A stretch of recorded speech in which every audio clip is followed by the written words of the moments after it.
Assalamualaikum warahmatullahi wabarakatuh. Kembali lagi bersama saya di Fuhata Ramadan. Kali ini saya akan ngebahas tentang sistem informasi manajemen. Oke, nomor 1, pengertian sistem informasi manajemen. Sistem informasi manajemen atau yang sering disingkat sebagai SIM adalah sebuah sistem perencanaan yang ada di dalam perusahaan yang melibatkan pengendalian internal. Hasil yang diperoleh dari SIM pada umumnya akan selalu menjadi bahan pertimbangan dalam pengambilan keputusan, buah keputusan dalam sebuah perusahaan atau organisasi. Dengan memakai SIM sebagai macam pekerjaan yang berkaitan dengan analisis manajemen akan selalu dapat diselesaikan dengan cepat.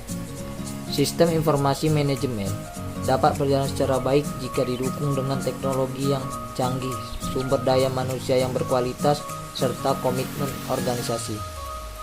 Sistem informasi manajemen dapat berjalan secara baik seperti yang tadi saya jelaskan. Lalu sistem informasi manajemen memiliki manfaat dalam mendukung fungsi manajemen operasional serta pengambilan suatu keputusan. Kegiatan SIM juga dapat mendukung proses bisnis dalam sebuah perusahaan serta juga memiliki peran penting dalam kelangsungan perusahaan, sehingga perusahaan harus memiliki suatu komitmen dalam menjalankan sistem informasi manajemen. Hal tersebut bertujuan supaya berbagai proses yang ada di dalam perusahaan, termasuk proses produksi, dapat berjalan dengan baik serta mampu memberikan keuntungan dalam satu waktu. Supaya informasi yang dihasilkan oleh SIM dapat bermanfaat untuk manajemen, maka analisis sistem harus mengetahui berbagai macam keperluan informasi yang dibutuhkan.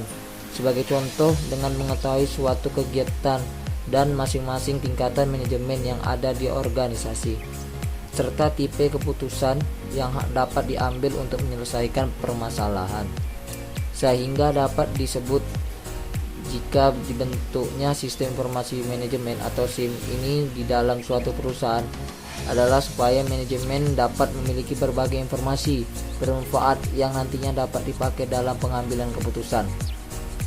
Yang kedua, fungsi. Fungsi utama yang diterapkan oleh sistem informasi manajemen di dalam sebuah organisasi ialah sebagai berikut. Memudahkan pihak manajemen dalam hal melakukan sebuah perencanaan, pengawasan, pengarahan serta pendeklarasian kerja terhadap seluruh departemen yang memiliki ikatan komando atau koordinasi dengannya.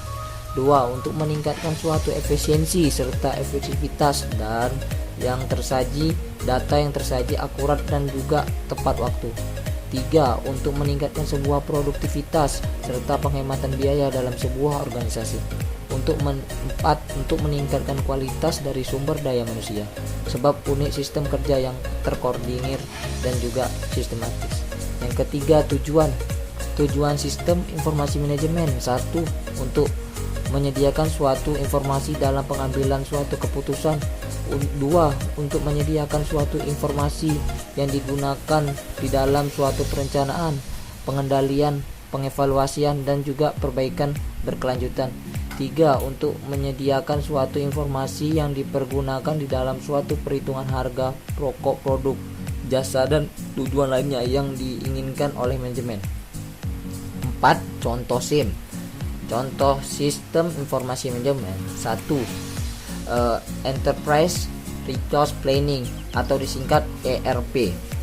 Nomor 2, Supply Chain Management atau disingkat SCM. Nomor 3, Transaction Processing System atau disingkat TPS. Nomor 4, Office Automation System atau disingkat OAS. 5, Knowledge Work System yang disingkat KWS. 6. Informatic Management System yang disingkat IMS. 7. Decision Support System yang disingkat DSS. 8. Expert System atau disingkat ES dan Artificial Intelligence atau disingkat AI. 9. Group Decision Support System JS dan Computer Support Collaborative Work System CSWS. Yang ke-10 yang terakhir, Exclusive Support System yang disingkat ESS. Sekian penjelasan dari saya tentang sistem informasi manajemen. Apa yang bila tidak berkenan di hati Anda, saya mohon maaf. Wabillahi taufiq wal hidayah. Assalamualaikum warahmatullahi wabarakatuh.